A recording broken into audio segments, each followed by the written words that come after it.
Ayı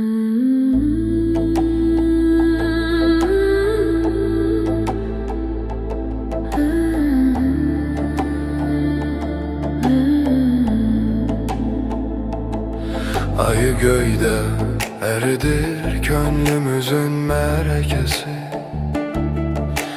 Ta üfüqdən tökülür sahile de kertikesi.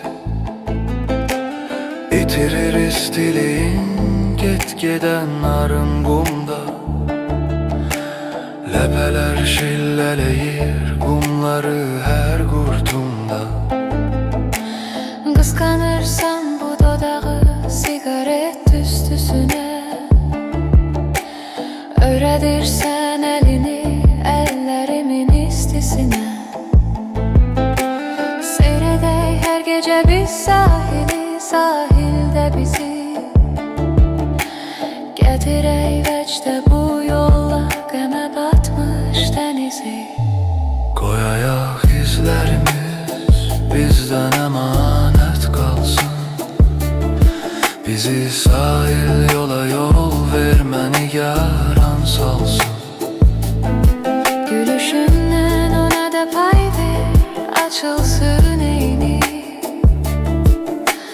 De ki dünyada değil her gülüş, her güleyni.